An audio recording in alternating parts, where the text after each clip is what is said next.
नाग देवता की पूजन हो रही है, नाग पंचमी है। संपूर्ण सनातन वासियों को मेरी ओर से नाग पंचमी की बहुत बहुत बधाई। और चौरसिया समाज को आज बहुत बहुत संपूर्ण विश्व की चौरसिया समाज को हमारी ओर से बहुत बहुत नाग पंचमी की बधाई हो, क्योंकि पूरा चौरसिया समाज कोई दूसरा नहीं है। संपूर्ण विश्व का चौरसिया समाज मेरे शेषनाग और भगवान के गले में रहने वाले वासुकी नाग के कृपा पात्र हैं, आशीर्वाद के पात्र हैं। संपूर्ण चौरसिया समाज को बहुत बहुत साधुवाद। नाग पंचमी, नाग पंचमी का मतलब क्या है? सांपों की पूजन करो।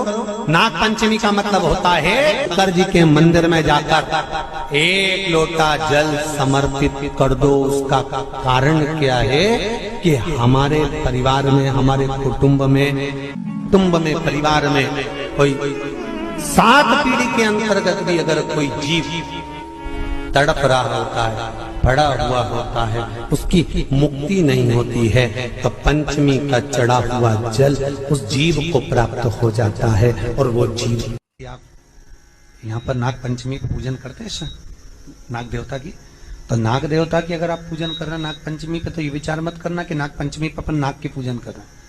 नाग पंचमी के दिन अगर हम पूजन कर रहे हैं तो भगवान विष्णु की कर रहे हैं। किसकी पूजन कर रहे हैं? भगवान विष्णु।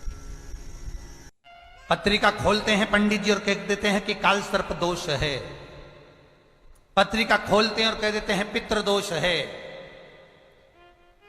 उनसे मेरा निवेदन है, जिसकी पत्रिका में काल सर्प दोष है, पितृ दोष है, उनसे निवेदन करूंगा, यदि काल सर्प दोष है और आप त्र्यंबकेश्वर जाकर पूजन नहीं करा सकते काल सर्प दोष की,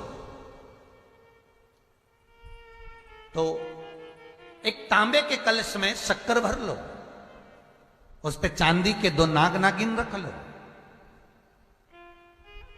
रविवार के दिन सिर के पास में, जिस घर में सोते हो, पलंग पर सोते हो, उस पलंग के थोड़ी सी दूर पर उस कलश को रख लो।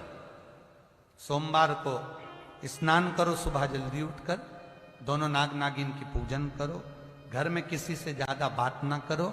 स्नान कर कर, पूजन कर कर, थोड़ा सा कटोरी में कच्चा दूध लेकर उस नाग नागिन पर चढ़ाकर, पूजन कर कर, सफेद फूल 2 चढ़ाकर उस कलश को ले जाओ और शंकर जी के शिवलिंग पर ऐसे अर्पण कर दो। कलश वापिस ले आओ, नाग नागिन शक्कर सब चढ़ा दो। वापिस घर पर आओ, घर पर आकर फिर एक बार स्नान करो। महाराज, कितना भी भारी काल सर्प दोष क्यों ना हो, पितृदोष कैसा भी हो, उसमें एक पंचमी, कौन सी तिथि? पंचमी। चाहे वो शुक्ल पक्ष की हो, चाहे वो कृष्ण पक्ष की।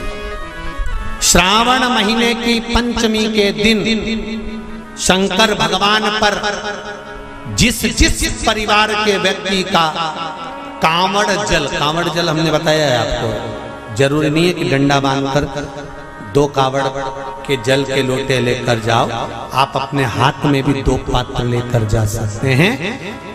पंचमी तिथि के दिन हाथ में 2 लोटे जल के, 2 कलश जल के जब हम शंकर भगवान को चढ़ाते हैं, तो ऊपर जो कमंडल होता है शिव जी के ऊपर जलधारी होती है, जिसमें जया, विषहरा, शामली, बारी, दौतली और देव, शंकर भगवान की 5 बेटियां जिसमें विराजमान होती हैं। जब हम जल समर्पित करते हैं, हमारे पीढ़ी में, परिवार में अगर कोई अधोगति में मर गया होता है, कुंवारी अवस्था में चले गया होता है, गर्भ में मर गया होता है, गर्भ के बाहर निकल कर भी अगर कुंवारी अवस्था में चले गया होता है, तो श्रावण महीने की दोनों पंचमी पर परिवार का अगर कोई एक व्यक्ति भी जल चढ़ा देता है शंकर भगवान पर, तो सर्प की योनि में नहीं पड़ता, जीव मुक्त हो जाता, प्रेत योनि में, सर्प की योनि से मुक्त हो जाता।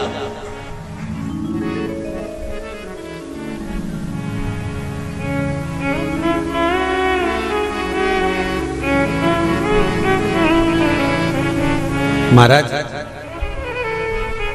हमारे यहाँ सांपों की पूजन कौन से दिन होती है, कौन सी तिथि में करते हैं? जम के बोलो जरा। नाग पंचमी।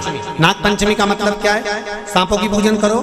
नाग पंचमी का मतलब होता है शंकर जी के मंदिर में जाकर एक लोटा जल समर्पित कर दो। उसका कारण क्या है कि हमारे परिवार में, हमारे कुटुंब में कोई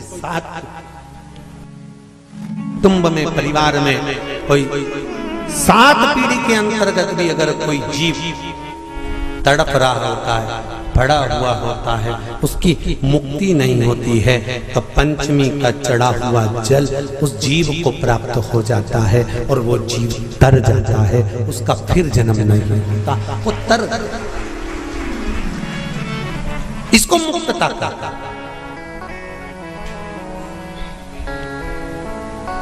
इसको मोक्षता का।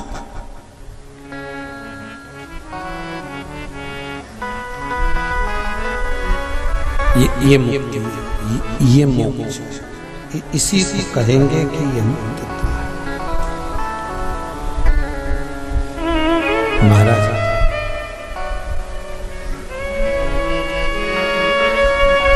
श्रावण में अगर मान लो एक दिन आपका निकल भी गया, 2 दिन आपके छूट भी गए, कोई दिक्कत की बात नहीं।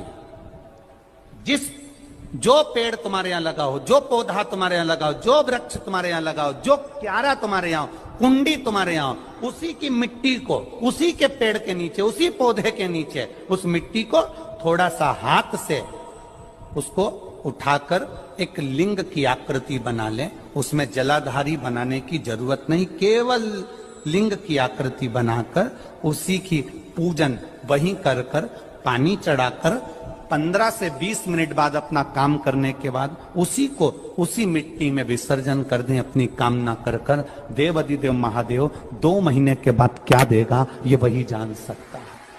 सोमवार के दिन तू मेरे मंदिर के दरवाजे पर, चौखट पर बैठ जाना, और दूसरा प्रतिदिन शाम के समय पर तू बेलपत्री के पेड़ के नीचे बैठ जाना।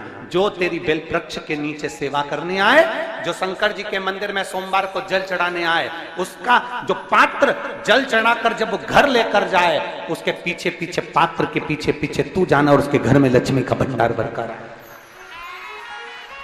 लक्ष्मी बेलपत्र के वृक्ष के नीचे तू विराजमान हो जा।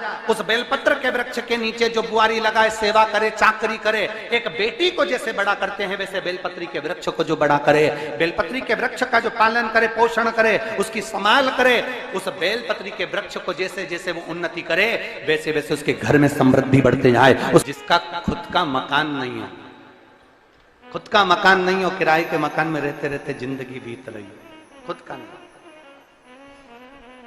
और बहुत दुख का जीवन चल रहा हो, बहुत कष्ट का जीवन, बहुत अपना खुद का कोई मकान नहीं, मान लो प्लाट है पर मकान बन नहीं रहा, या कोई प्रॉपर्टी अपनी नहीं बन रही, तो हम इस व्यासपीठ से कहना चाहेंगे कि एक प्रयोग अवश्य करिएगा, एक प्रयोग अवश्य। अपने आसपास के 5-6 बेलपत्र के वृक्ष देख लीजिए, अपने आसपास के नजदीक के 5-6 बेलपत्र के बड़े बड़े वृक्ष देख लो, या छोटे वृक्ष देख लो।